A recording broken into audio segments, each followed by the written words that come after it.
الحمد لله نحمده ونستعينه ونستغفره ونؤمن به ونتوكل عليه ونعوذ بالله من شرور أنفسنا ومن سيئات أعمالنا من يهده الله فلا مضل له ومن يضلله فلا هادي له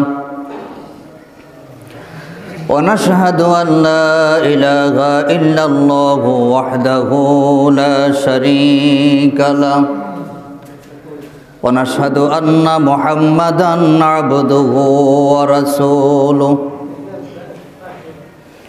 الذي أرسله بالحق بشيرا ونذيرا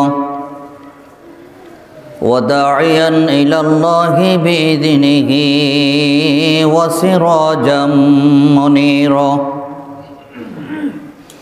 فقد قال الله تعالى في كلامه المجيد وفي فرقانه الحميد أعوذ بالله من الشيطان الرجيم بسم الله الرحمن الرحيم إن الله وملائكته يصلون على النبي يا أيها الذين آمنوا صلوا عليه وسلموا تسليما اللهم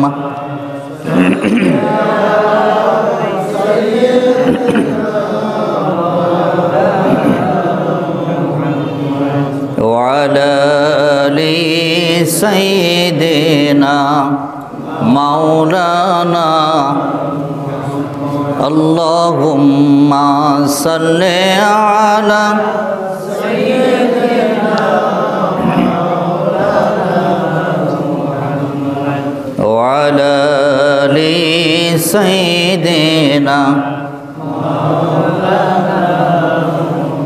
بلغ العلا بكماله كشف الدجى بجماله حسنت جميع خصاله صلوا عليه بلغ العلا بكماله كشف الدجى بجماله حسنت جميع خصاله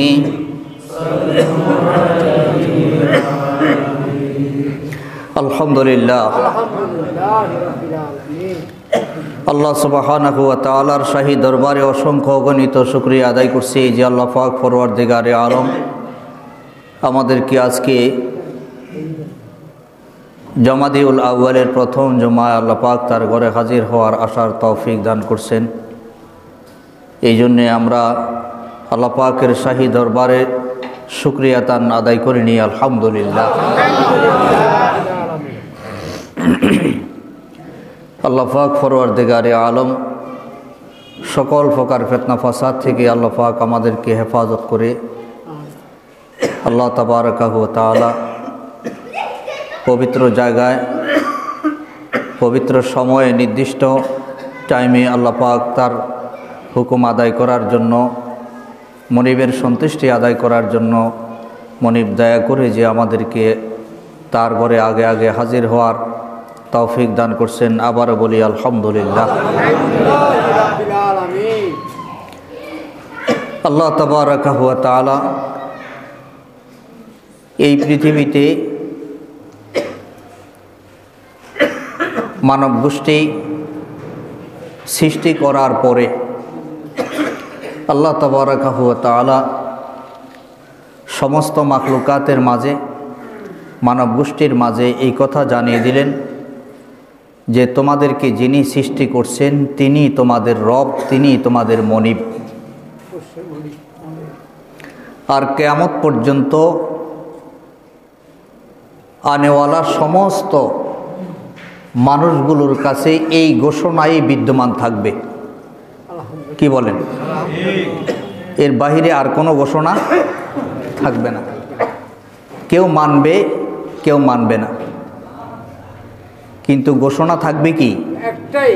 একটাই, আকাশ আর জমিনের মালিক যিনি, আমাকে সৃষ্টি যিনি করছেন, তিনি আমার রব, তিনি আমার মনিব। আর মনিব যা ঘোষণা করবেন তাই হবে সঠিক। মাখলুক যত ঘোষণা করবেন নিজের মন গড়ার সব হবে বেঠিক। তাহলে মাখলুকের পক্ষ থেকে ফয়সালা হবে না আসমান আর জমিনের মালিক যিনি, তার পক্ষ থেকে ফয়সালা হবে? তিনি ফয়সালা দিবেন। সারা সৃষ্টি জগতের জন্য তিনি কোনো ফয়সালা দিতে, তিনি কাউকে পালতে, তিনি কাউকে রিজিক দিতে, তিনি কাউকে হায়াত দিতে কাউকে জিজ্ঞাসা করার প্রয়োজন পূর্বেও হয় নাই, এখনো হবে না, কিয়ামত পর্যন্ত হবে না। কিয়ামতের পরে কি হবে তারপরেও কোনো জিজ্ঞাসার প্রয়োজন হবে না, কারণ তিনি হলেন স্বয়ং সম্পূর্ণ রব্বুল ইজ্জত ওয়াল জালাল। তাহলে তার হুকুমের পরে আর কোনো হুকুমের কোনো প্রয়োজন নাই, তার বিধানের পরে আর কোনো বিধানের প্রয়োজন। কালামে হাকিমের শুরু থেকে শেষ পর্যন্ত যে কথাগুলো আল্লাহ পাক বলে দিলেন মুহাম্মদুর রাসূলুল্লাহ সাল্লাল্লাহু আলাইহি ওয়াসাল্লামের মাধ্যমে, আল্লাহ পাক তার বড়ত্বের একাত্বের ঘোষণা যখন যে অবস্থায় প্রয়োজন ছিল তখন সেই অবস্থায় পৌঁছায় দিয়েছেন। দিয়া কি করলেন?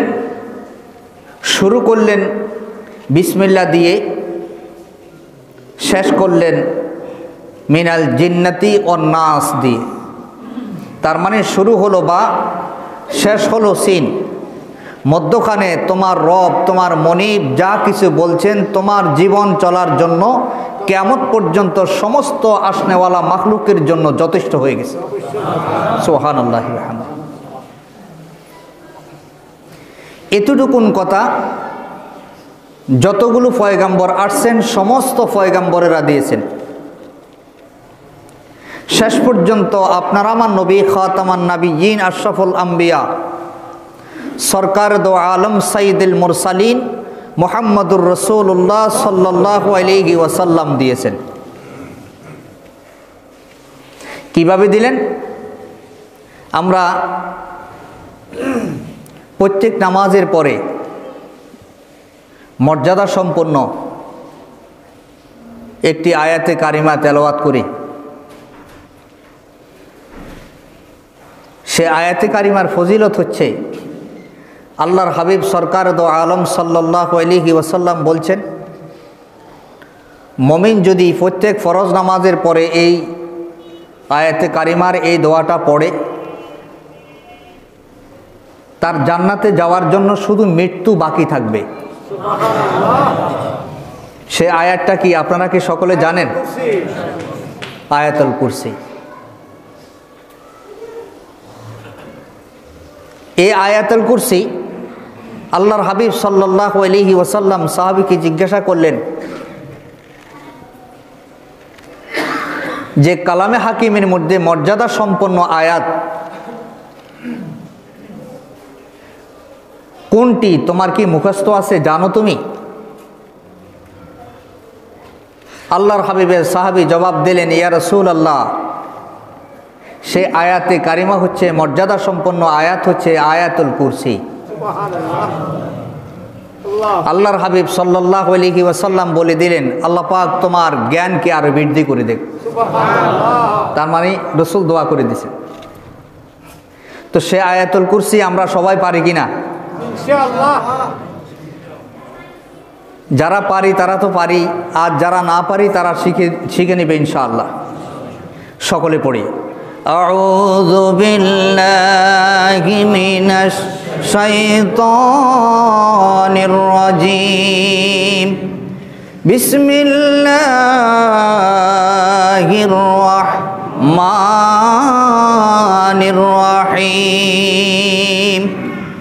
আল্লাহু লা ইলাহা ইল্লা হুয়াল হাইয়ুল কাইয়্যুম লা তা'খুযুহু সিনাতুন ওয়ালা নাওম লাহু মা ফিস সামাওয়াতি ওয়া মা ফিল আরদ মান যাল্লাযী ইয়াশফা'ু 'ইনদাহু ইল্লা বিইযনিহি ইয়া'লামু মা বাইনা আইদিহিম ওয়া মা খালফাহুম ولا يحيطون بشيء من علمه إلا بما شاء وسع كرسيه السماوات والأرض ولا يؤوده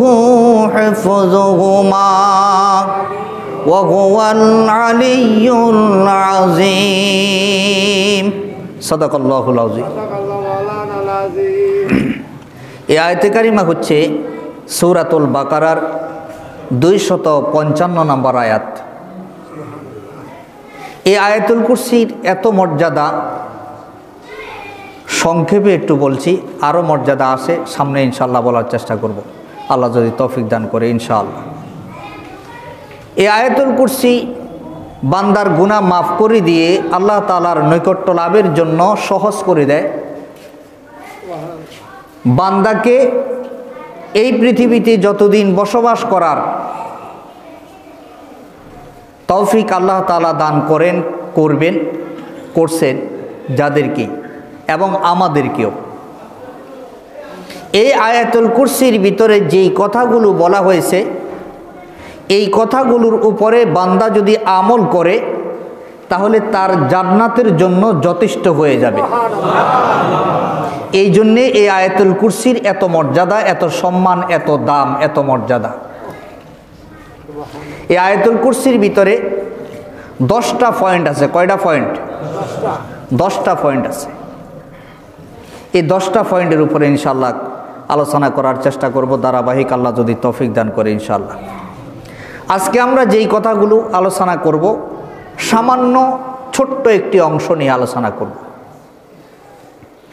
আয়াতুল কুরসির শুরুতে আল্লাহ রাব্বুল আলামিন প্রথম ঘোষণায় দিলেন, আল্লাহু লা ইলাহা ইল্লা হুয়াল হাইয়ুল কাইয়্যুম।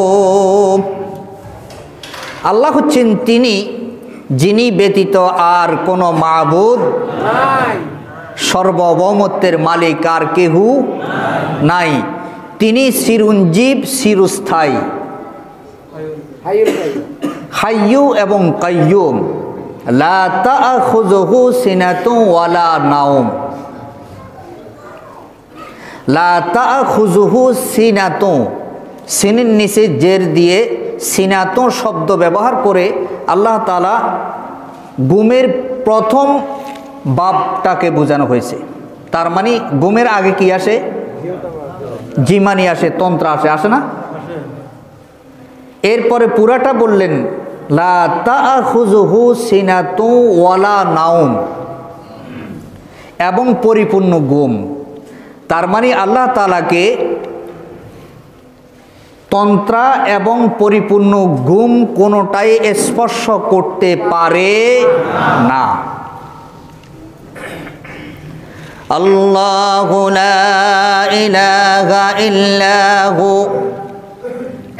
আল্লাহ রাব্বুল আলামিন তার ওয়াহদানিয়তের ঘোষণা দিয়ে এই কথা বলেন,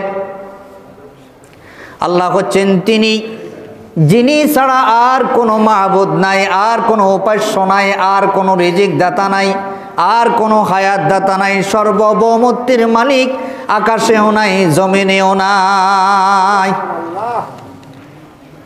তাহলে আকাশ আর জমিন নিয়ন্ত্রণ করেন কে? আল্লাহ। সৃষ্টি জগতের ভিতরে যতগুলো মাখলুক আছে, যতগুলো ফেরেশতা আছে, মানুষ আছে, অন্য অন্য জীবজন্তু আছে, সবগুলোকে নিয়ন্ত্রণ করেন কে? আল্লাহ। সবগুলোর রিজিকের ব্যবস্থা কে করে দেন?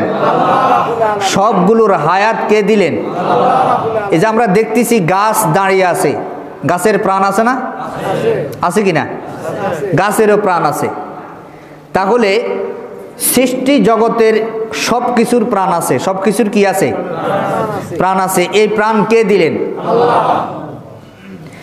গাছ দাঁড়িয়ে আছে, আমরা দেখতেছি এই গাছ রিজিক বক্ষণ করে দাঁড়িয়ে আছেন। রিজিক বক্ষণ করে না? আমরা যেরকম রিজিক বক্ষণ করি, গাছ সেও রিজিক বক্ষণ করে কি আছে? দাঁড়িয়ে আছে। যখন তার রিজিক শেষ হয়ে যায়, রিজিক আর সে বক্ষণ করতে পারে না, তখন গাছটা মরে যায়। তখন আমরা বলি কি, গাছটা জিন্দা ছিল এখন মরে গেছে। তাইলে একদিকে গাছের প্রাণ আছে, আর একদিকে গাছের রিজিক আছে। তাইলে সেই রিজিকটা গাছ কোথা থেকে খান? জমিন থেকে। কোথা থেকে খান? জমিন থেকে খান। আরে জমিন রিজিক কোথা থেকে খান?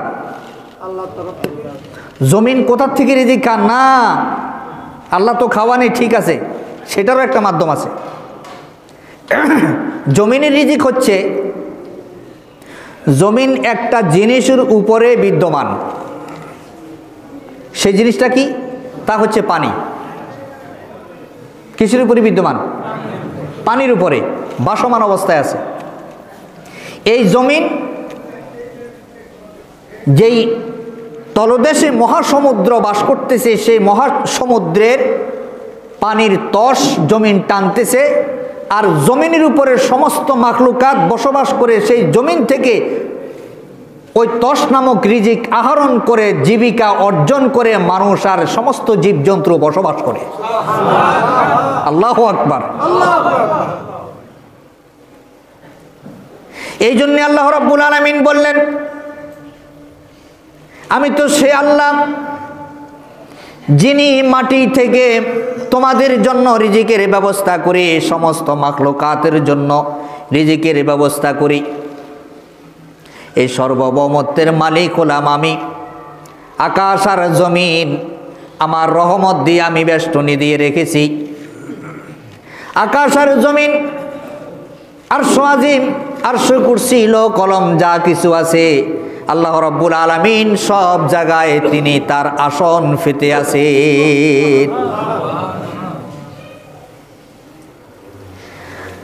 আল্লাহ রাব্বুল আলামিন ইরশাদ করেন, তার প্রমাণ হিসাবে, তাবারাকাল্লাযী বিয়াদিহিল মুলকু ওয়া হুয়া আলা কুল্লি শাইইন কাদির। মহান মহিমাময় সেই সত্তা, সেই আল্লাহ রাব্বুল আলামিন,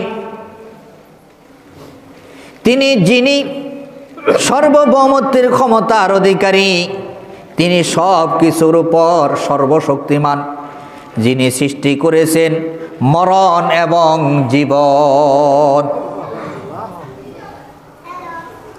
সমস্ত সৃষ্টি জগৎকে সৃষ্টি করার পরে সকল সৃষ্টি জগতের সৃষ্টিগুলো একদিন চলে যায়, থাকতে পারে না। কি বলেন? পশু পাখিগুলো মৃত্যুবরণ করে, গাছপালাগুলো মৃত্যুবরণ করে, জঙ্গলে হিংস্র প্রাণীরা বাস করে, তারা মৃত্যুবরণ করে, সমুদ্রের মধ্যে মাছ বাস করে, বিভিন্ন রকমের জীবজন্তু বাস করে, তারাও মৃত্যুবরণ করে। এক কথায় আল্লাহর সৃষ্টি জগতের মধ্যে যা কিছু আছে সবাই মরণশীল, কেউ দুনিয়াতে থাকতে পারবে না। সুবহানাল্লাহি বিহামদিহি। এই পৃথিবীতে যারাই সৃষ্টি হয়েছে তারাই মরতে হবে। হবে কি না? হযরত আদম আলাইহিস সালাম এই পৃথিবীর প্রথম মানব আসলেন, তিনি পৃথিবীতে থাকতে পারছেন? তিনি পৃথিবীতে থাকতে পারেন নাই, দুনিয়া ছেড়ে চলে যাইতে হয়েছে। তার সন্তানেরা যারা ছিল তারাও চলে যাইতে হয়েছে। হযরত নূহ আলাইহিস সালাম এই পৃথিবীতে আসলেন। হযরত নূহ আলাইহিস সালাম তিনিও নবী হিসাবে আসছেন, মানুষকে লা ইলাহা ইল্লাল্লাহর দাওয়াত করেছেন, তিনিও চলে গেছেন। এইভাবে আস্তে আস্তে আল্লাহর হাবিব সাল্লাল্লাহু আলাইহি ওয়াসাল্লাম পর্যন্ত যতগুলো পয়গাম্বর আসলেন সমস্ত পয়গাম্বরেরা দুনিয়া থেকে বিদায় হয়ে গেছেন এবং সকল পয়গাম্বরের উম্মতেরাও দুনিয়া থেকে বিদায় হয়ে গেছে কি যায় নাই? আমরা যারা এখন বেঁচে আছি আমরাও একসময় থাকবো না, আমরাও একসময় চলে যাব। আমাদের পরবর্তী যারা আসবে তারাও আবার এক সময় থাকবে না, তারাও চলে যেতে হবে। আল্লাহ রাব্বুল আলামিন বলেন, তোমাদের হায়াত এবং মৃত্যু দিয়ে আমি আল্লাহ তোমাদেরকে পরীক্ষা করতে চাই। কে আমার পরীক্ষার মধ্যে উত্তীর্ণ হবে? হায়াত আর মৃত্যুর কথা চিন্তা করে কে বিভিন্ন রকমের শিরকিয়ত, বেদাত, কুফরি, নাফরমানি, হত্যা, দর্শন থেকে শুরু করে যাবতীয় অন্যায় অপরাধ ছেড়ে দিয়ে একমাত্র আল্লাহর দিকে রুজু হবে। কে আমি আল্লাহকে সর্ব অবস্থায় স্মরণে রাখবে, আমার গোলামি করার জন্য জমিনে বিচরণ করবে। সেই বান্দা কে হতে পারবে? আমি তাকে দেখার জন্য আমি আল্লাহ হায়াত আর মৃত্যু দিয়ে তোমাদেরকে পরীক্ষা করতেছি। হায়াত আর মৃত্যু দিয়ে এই জন্যে পরীক্ষা করি। আকাশে রাজত্ব চলে আল্লাহর, জমিনের মধ্যে রাজত্ব চলে আল্লাহর, মানুষের হায়াতের মধ্যে রাজত্ব চলে আল্লাহর। আল্লাহর রাজত্ব যদি হায়াতের মধ্যে না চলতো, আমার বডির মধ্যে না চলতো, আল্লাহ তাআলা যখন হাতকে বন্ধ করে দেন তখন হাত অকেজো হয়ে যায়, বন্ধ হয়ে যায়, অচল হয়ে যায়। তখন মানুষ বলে হাত অবশ হয়ে গেছে, আর কাজ করে না। কি বলেন? পাও যখন বাদ হয়ে যায়, আল্লাহর হুকুম যখন জারি হয়ে যায়, এতদিন আমার হুকুম মতো চলছো, এখন আর আমি হুকুম জারি করে দিলাম, এখন আর চলতে পারবা না, পাও বন্ধ হয়ে যায়। তখন বলে প্যারালাইজড হয়ে গেছে, এক পা অবশ হয়ে গেছে, বন্ধ হয়ে গেছে, লোকটা আর চলতে পারে না, হাঁটতে পারে না, হাত লাড়তে পারে না, পাও লাড়তে পারে না। বলে কি বলে না? আল্লাহ রাব্বুল আলামিন বলেন, তোমার দেহের ভিতরে আমার রাজত্ব চলে। এত সুন্দর চক্ষু আমি তোমাকে দান করলাম, যে চক্ষু দিয়ে তুমি আমার কালাম দেখবে, আমার রাসূলের হাদিস দেখবে, ইসলাম বুঝবে, দিন বুঝবে, কোন জায়গায় কুফরি, কোন জায়গায় শিরকি, কোন জায়গায় বেদাতি, কোন জায়গায় হালাল, কোন জায়গায় হারাম। এগুলো দেখে দেখে তুমি রাস্তা অতিক্রম করবে। আর কোন রাস্তায় কাটা আছে, কোন রাস্তায় পরিষ্কার আছে, কাটা নাই, এগুলো দেখে দেখে রাস্তা অতিক্রম করবে। আর রাস্তা অতিক্রম করে করে তুমি গাড়ি ছাড়বে তোমার পৃথিবী নামক জমিন থেকে, আর তোমার গাড়ি বন্ধ হবে আমার জান্নাতে এসে। ড্রাইভার যখন গাড়ি চালায়, যেখান থেকে গাড়ি স্টার্ট দেয় শুরু করে চালানোর জন্য, যেই জায়গায় যাবে সেই জায়গায় যায়া গাড়ি বন্ধ করে দেওয়া হয়।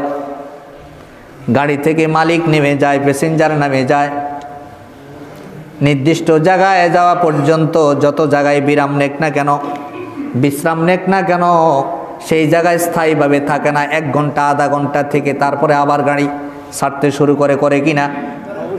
আল্লাহ রাব্বুল আলামিন আমাদেরকে রূহ জগতে রাখলেন, সেখান থেকে পৃথিবী নামক জমিনের মধ্যে পাঠাইয়া দিলেন, মাঝখানে বিশ্রাম করার জন্য কিছুদিন। বিশ্রাম করার পরে আবার আমার গন্তব্যে আমাকে আল্লাহর জান্নাতে, যেই জায়গায় আমরা ছিলাম সেই জায়গায় নিয়ে যাবে। আল্লাহ রাব্বুল আলামিন বলেন, মাঝখানে আমি তোমাকে আমার সার্বভৌমত্ব সম্পর্কে তোমাকে কিছু ধারণা দেওয়ার জন্য তোমাকে বিশ্রাম করার সুযোগ করে দিলাম। আমার নিদর্শনাবলীগুলো তোমাকে দেখানোর জন্য আমি বিশ্রাম করার সুযোগ করে দিলাম। তাই বিশ্রাম করার জন্য যে সুযোগ করে দিলাম, বিশ্রাম করতে এসে তুমি জায়গার মালিকানা দাবি করে বসো না, তোমার মালিক যে একজন আছে তাকে স্মরণ করো। আমরা তো বিশ্রামের জায়গায় কি জায়গা বানাই নিলাম? নিজের জায়গা বানাইলাম। মনে হয় যে আর জীবনে এই জায়গা থেকে আমাকে, এই বিছানা থেকে কেউ সরাবে না। আল্লাহ রাব্বুল আলামিন বলেন, এই বিছানা কিছু দিনের জন্য তোমাকে বিশ্রাম করার জন্য দিলাম, বসবাস পরিপূর্ণভাবে বসবাস করার জন্য দেই নাই। তারপরে আমি তোমাকে নিয়ে আসবো। 2টা জায়গা তোমার জন্য অবধারিত থাকবে। যদি তুমি বিশ্রামের জায়গাটুকুন পায়াও তুমি যদি শুকর আদায় করো যে আল্লাহ আমাকে এই জায়গায় বিশ্রাম করার সুযোগ তুমি করে দিয়েছো, বিশ্রাম করতে এসে আমাকে এত সুন্দর রিজিক তুমি বক্ষণ করাইছো, এত সুন্দর সময় তুমি আমাকে দান করছো, এত সুন্দর শ্যামল দেশ আমাকে তুমি দান করছো, জায়গা আমাকে দান করছো, এই জন্যে তোমার দরবারে শুকরিয়া আলহামদুলিল্লাহ। তুমি কি এইভাবে আমার শুকর আদায় করে আমার আনুগত্য স্বীকার করো, আমাকে সেজদা করার জন্য তুমি লুটে পড়ো, নাকি তুমি সর্বভৌমত্বের মালিক মনে করে বসে থাকো? সেই পরীক্ষা করার জন্যই আমি তোমাকে হায়াত আর মৃত্যু দিয়েছি। সুবহানাল্লাহ। বিশ্রামের জায়গা আসল জায়গা না নকল জায়গা? বিশ্রামের জায়গা হলো মাত্র কিছুদিনের জন্য, বিশ্রাম শেষ হয়ে যাবে, নির্দিষ্ট একটি সময় পর্যন্ত বিশ্রাম করব, তারপরে আমরা এই দিক থেকে চলে যেতে হবে। আল্লাহ তাআলা বলেন, তাবারাকাল্লাযী বিয়াদিহিল মুলক ওয়া হুয়া আলা কুল্লি শাইইন কাদির আল্লাযী খালাকাল মাউতা ওয়াল হায়াতা লিয়াবলুয়াকুম আইয়ুকুম আহসানু আমালা ওয়া হুয়াল আজিজুল গফুর। আল্লাহ রাব্বুল আলামিন বলেন, সর্বভৌমত্বের মালিক একমাত্র আমি, আর আমার ক্ষমতা অনুপাতে আমি তোমাদেরকে রিজিক দেই, হায়াত দেই, যাবতীয় সব কিছু দেই, এবং জমিন চালাই, আসমান চালাই, সব জায়গায় আমার রাজত্বেই চলবে, আমি তার অধিকারী। তিনি সব কিছুর উপর সর্বশক্তিমান, যিনি সৃষ্টি করেছেন মরণ এবং জীবন, যাতে তোমাদেরকে পরীক্ষা করেন কে তোমাদের মধ্যে কাজে উত্তম হতে পারে, আল্লাহর সন্তুষ্টি অর্জন করে ওই সফর থেকে আবার তোমার বাড়িতে ফিরে আসতে পারো। সুস্থভাবে যদি আমরা কেউ পিকনিকে যাই, যেমন কক্সবাজার কেউ গেল, সেখানে যায়া 1 ঘন্টা 2 ঘন্টা, 1 দিন 2 দিন, যেই কিছু সময় থাকলো, থাকার পরে সেখান থেকে আবার তার বাড়িতে ফিরে আসে না? নাকি ওইখানে আজীবনের জন্য থাকি যায়? বাড়িতে আবার গন্তব্যে ফিরে আসে, থাকতে চাইলেও দিবে না। সেখান থেকে যখন ফিরে আসে, সহি সালামতে আসার পরে আল্লাহর শুকরিয়া আদায় করে কিনা যে আলহামদুলিল্লাহ ভালোভাবে আসতে পারছে, এবং সেখানে যায়া যা কিছু দেখে, দেখার পরে এগুলো কি কেউ বলে যে এই যে সুন্দর বিল্ডিংটার মধ্যে আমি 1 সপ্তাহ ছিলাম, এটা আমার? বলে কিনা? এই যে সুন্দর সমুদ্র সৈকত, এটা আমার? বলে কিনা? এই যে সুন্দর সমুদ্র দেখা যায়, এটা আমার? এই সমুদ্রের পানি আসে আর যায়, এটা আমার হুকুমে আসে যায়, এমন কথা কেউ বলে নাকি? এমন কথা কেউ বলে না। কারণ কি? এটি কিছুই আমার না, এটি কিছুই আমি মাত্র ভ্রমণে আসছি। কিসে আসছি? ভ্রমণে আসছি। তা আল্লাহ তাআলা বলেন, দুনিয়া নামক জায়গায় আমি তোমাকে ভ্রমণ করার জন্য পাঠাইলাম। এই যে তুমি মাছ খাইলা, গোশত খাইলা, ভাত খাইলা, পোলাও খাইলা, কোরমা খাইলা, বিরিয়ানি খাইলা, মুরগির ঝোল খাইলা, গরুর গোশতের ঝোল খাইলা, কলিজির ঝোল খাইলা, যা কিছু খাইলা, এগুলো তো আমি তোমাকে সফরের রাস্তায় তুমি যাতে কষ্ট না পাও এই জন্যে আমি তোমাকে দিলাম। কিন্তু এগুলো খায়া যিনি খাওয়ালেন তার শুকরিয়া আদায় না করে তুমি এগুলার মালিক তো হইতে পারো না। আল্লাহ রাব্বুল আলামিন বলেন, এই জন্যে আমি মৃত্যু এবং জীবন দান করলাম। এরপরে আল্লাহর হাবিব সাল্লাল্লাহু আলাইহি ওয়াসাল্লাম বলেন, আয়াতুল কুরসির ভিতরে আল্লাহ তাআলা যেই ঘোষণাটা দিলেন, আল্লাহু লা ইলাহা ইল্লা হুয়াল হাইয়ুল কাইয়্যুম।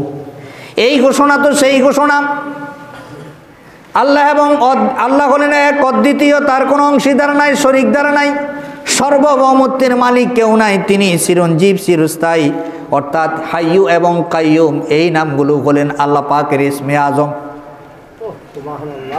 এই নামগুলো আল্লাহ পাকের কি? ইসমে আজম। আরেক হাদিসে আসছে, হাদিস শরীফে আসছে, আলোচনা করছিলাম, ইয়া হাইয়ু ইয়া কাইয়ুম বিরহমাতিকা আস্তাগীস।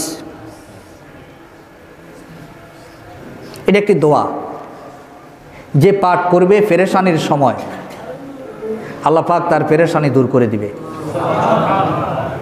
কোনো বান্দা যদি ইখলাসের সাথে এই দোয়া পাঠ করে তার যাবতীয় বলা মুসিবত আল্লাহ তাআলা দূর করে দিবে এবং রোগ সাফা করবে। আল্লাহর হাবিব সাল্লাল্লাহু আলাইহি ওয়াসাল্লাম যখন কোনো পেরেশানিতে পড়ে যেতেন তখন এই দোয়া পড়তেন, আল্লাহ তাআলা পেরেশানি দূর করে দিবে। আমরা এই দোয়া পড়তে পারবো তো ইনশাআল্লাহ? একবারে খুব সহজ না? ইয়া হাইয়ু ইয়া কাইয়ুম বিরহমাতিকা আস্তাগীস, ইয়া হাইয়ু ইয়া কাইয়ুম বিরহমাতিকা আস্তাগীস। বা কোনো জায়গা আবার এমনও আছে ইয়া হাইয়ু ইয়া কাইয়ুম বিরহমাতিকা নাস্তাগীস। তা আস্তাগীস বলাই উত্তম, আস্তাগীসে বলবেন। তো এই দোয়াটা আমরা সকলে পড়ার চেষ্টা করব ইনশাআল্লাহ। এরপরে আল্লাহ রাব্বুল আলামিন বলেন, আলাম তারা আন্নাল্লাহা ইউসাব্বিহু লাহু মা ফিস সামাওয়াতি ওয়াল আরদ ওয়াত তায়রু সাফাত কুল্লু কদ আলিমা সালাতাহু ওয়া তাসবিহাহু ওয়াল্লাহু আলিমুম বিমা ইয়াফআলুন। সূরা নূর 41 নম্বর আয়াত। সূরা নূর হচ্ছে 24 নম্বর সূরা। আল্লাহ রাব্বুল আলামিন ইরশাদ করেন, তুমি কি দেখোনি যে আসমান এবং জমিনে যারা আছে তারা এবং সারিবদ্ধ হয়ে উড়ন্ত পাখিরা আল্লাহর তাসবিহ পাঠ করতেছে। আল্লাহ যে বলছে সর্বভৌমত্বের মালিক আল্লাহ, এমনি এমনি বলে নাই। আকাশে উড়ন্ত পাখিগুলো কি রিজিক দেয় কে? এই আয়াতের তাফসিরে আসছে পাখিদের মধ্যে এমন পাখি আল্লাহ রাব্বুল আলামিন সৃষ্টি করে রাখছেন যেই পাখিটা 8 মাস পর্যন্ত জমিন স্পর্শ করে না। কত মাস? 8 মাস পর্যন্ত, বছরের 8 মাস জমিন স্পর্শ করে না। একবার নামে পেট ভরে খেয়ে দিয়ে সে আবার উড়াল দেয়, উড়াল দেওয়ার পরে সে 8 মাস পর্যন্ত উঠতে থাকে আকাশে। সেখানে সে ডিম পাড়ে, ডিম পেড়ে ছেড়ে দেয়, জমিনে আসার আগে আগে বাচ্চা হইয়া উড়াল দিয়া দেয়। তো আস্তে করলেন সুবহানাল্লাহ। এরকম কিছু বানানোর সুযোগ আছে নি? এরপরও তো মনে হয় যে দুনিয়া উল্টে এলাম। কি অবস্থা, কি ক্ষমতা! আল্লাহ রাব্বুল আলামিন বলেন, আকাশে যারা উড়াল দেয় ওই সকল পানিগুলোকে আমি খাওয়াই। আমি যে সর্বভৌমত্বের মালিক তুমি তার প্রমাণ নাও একটা একটা করে। উড়াল দেওয়ালা পাখিগুলোকে আল্লাহ রাব্বুল আলামিন তিনি রিজিক দেন, তিনি খাওয়ান এবং প্রত্যেকেই তার আল্লাহ রাব্বুল আলামিনের সালাত কায়েম করেন এবং তাসবিহ জানেন এবং পাঠ করেন। সালাত মানে কি? আনুগত্যশীল হওয়া। কি হওয়া? একাত্মবাদের স্বীকৃতি দেওয়া, মাথা নত করা, আল্লাহ তাআলার সামনে আজিজি এনকেসারি করা, আল্লাহ সর্বভৌমত্বের মালিক হিসাবে আল্লাহকে সেজদা করা। তাহলে এই সেজদা শুধু আমরা করি না, পাখিরাও কি? আল্লাহ পাকের যতগুলো সৃষ্টি আছে সকল সৃষ্টি জগৎ আল্লাহকে সেজদা করে। কি করে? এই আয়াত দ্বারা প্রমাণিত হলো সকল সৃষ্টি জগৎ আল্লাহকে কি করে? সেজদা করে এবং আল্লাহর নামের তাসবিহ পড়ে। এরপরে কি করে? এরপরে আল্লাহ রাব্বুল আলামিন বলেন, তারা যা করে সে সম্পর্কে আল্লাহ তাআলা সব কিছু খবর রাখেন। এতগুলো নিদর্শন দেখার পরেও বান্দারা কেন আমাকে ভুলে যায়? সুবহানাল্লাহ। এতগুলো নিদর্শন দিলাম, এরপরও বুঝি তাদের একটু ইচ্ছা হয় না আমাকে একটু স্মরণ করতে, সর্বভৌমত্বের মালিক আমাকে বানাইতে এবং আমার সৃষ্টির উপরে কিছু সৃষ্টি না করতে তাদের কি একটু বিবেকে বাঁধে না? আমরা সৃষ্টিকে মর্যাদা দিতে গিয়ে সৃষ্টির প্রতিমা তৈরি করি, কিন্তু স্রষ্টাকে সম্মান করে একবারও সেজদা দিতে মসজিদে আসতে পারি না। এরকম লোক নাই এই দেশে? পুরা সপ্তাহে একদিন জুমার দিন আসবে, মনে হয় যে শুধু জুমার দিনে লাই নামাজ ফরজ। এরপরও মাতবুরির ঠেলায় ধাউন যায় না। আল্লাহ তাআলা বলেন, এই গাছপালাগুলো আমার জিকির করে, আমাকে সেজদা করে, উড়ন্ত পাখিগুলো আমাকে সেজদা করে, আমার তাসবিহ পড়ে, তোমার কি বিবেকে একবারও বাঁধে না? এত সুন্দর রিজিক খাওয়ার পরে তোমাকে কি এই জমিনে কি সৃষ্টি করা হয়েছে? খাও দাও, ফুর্তি করো, আনন্দ লও, এই জন্যে। এরপরে আল্লাহ রাব্বুল আলামিন বলেন, ওয়ালিল্লাহি মুলকুস সামাওয়াতি ওয়াল আরদি ওয়া ইলাল্লাহিল মাসির। আল্লাহ তাআলা সূরা নূরের 42 নম্বর আয়াতে কারিমার মধ্যে ইরশাদ করেন, আর আসমানে এবং জমিনে মালিকানা আল্লাহ রাব্বুল আলামিনের জন্য, আর আল্লাহর দিকে তোমাদেরকে আবার সবাইকে ফিরে যেতে হবে। আমাদের সকলকে কার দিকে ফিরতে হবে? আল্লাহর দিকে ফিরে যেতে হবে। আমরা এই পৃথিবীতে থাকতে আসি নাই, আর কেউ থাকতেও পারবো না, ইচ্ছা করলেও থাকতে পারবো না। সারা দুনিয়ার সমস্ত মানুষ একসাথে হইয়া যদি চেষ্টা করে, আপনাকে এক ডোজ ওষুধ খাওয়ানোর ক্ষমতাও তো রাখে না, বাঁচান তো পরে। বাবা মুখ বন্ধ করছে যে আর খোলে না, ডাক্তার সকল প্রকার যন্ত্রপাতি দিয়া দাঁত মাত কাইডার চেষ্টা করছে, এরপরে কি করে না, দাঁত আর খোলে না। এই দাঁত বন্ধের মধ্যে, মুখ বন্ধের মধ্যে কি হয়ে গেল? শেষ।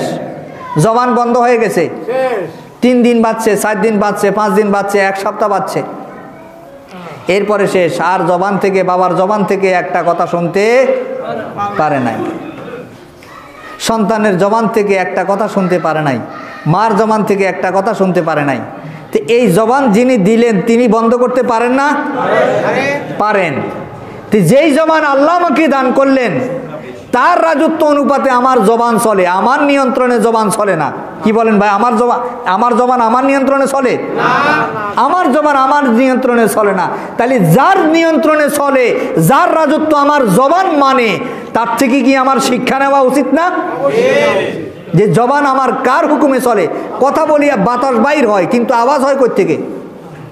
সেখানে একটা টিউব লাগানো আছে,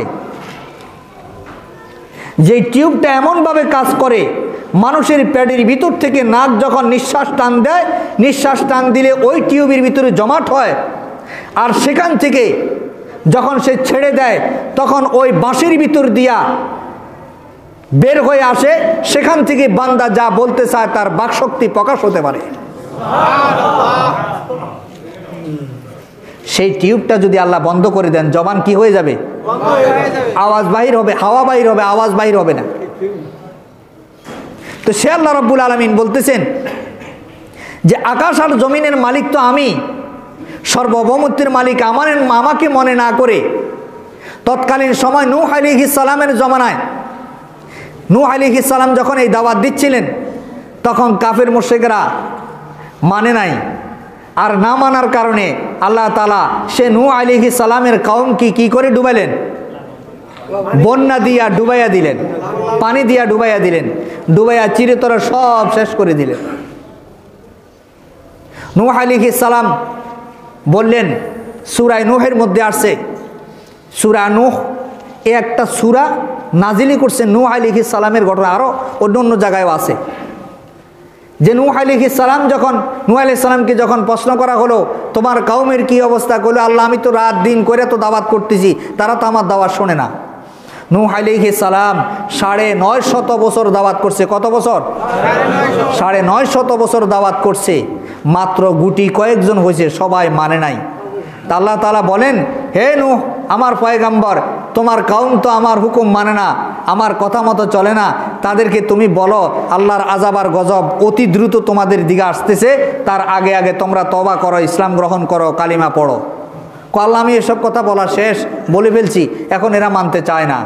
বলে ঠিক আছে, তাহলে অপেক্ষায় থাকতে বলো। অপেক্ষায় কি? আল্লাহর আযাব আর গজবের অপেক্ষায় থাকতে বলো। অপেক্ষা করতে করতে এমন শুরু হলো যে আল্লাহ তাআলা শিলাবৃষ্টি দিয়ে এমন বন্যা দিয়ে দিল যে একটা প্রাণীও আর বাঁচতে পারল না।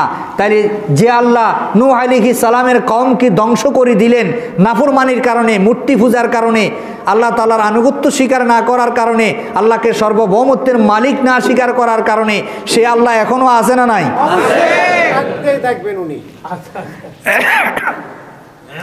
আমরা যতই ক্ষমতাধর হই, আমরা যতই শক্তিশালী হই, আল্লাহর শক্তির চাইতে তো আমাদের শক্তি বেশি না, কি বলেন? তাইলে যিনি আকাশ আর জমিন সৃষ্টি করলেন, আমাদেরকে সৃষ্টি করলেন, আমরা হুকুম মানব কার? আল্লাহ। সে আল্লাহ। আল্লাহ রাব্বুল আলামিন যতটুকুন কথা এই আয়াতের ছোট্ট আয়াতে কারিমার টুকরা থেকে, আয়াতুল কুরসির ছোট্ট টুকরা থেকে যতটুকুন কথা আল্লাহ তাআলা আমাদেরকে বলালেন, আল্লাহ পাক আমাদের সকলকে আমল করার তৌফিক দান করুক। সে অনুপাতে আনুগত্য স্বীকার করার তৌফিক আল্লাহ সুবহানাহু ওয়া তাআলা আমাদের সকলকে দান করুক ইনশাআল্লাহ। এই ধারাবাহিকভাবে এই আয়াতুল কুরসির আলোচনা আমরা সামনে করার চেষ্টা করব। আল্লাহ তাআলা যতটুকুন আলোচনা করাইলেন আমাদের সকলের উপর রহম করুন, আমাদের সকলকে আমল করার তৌফিক দান করুন।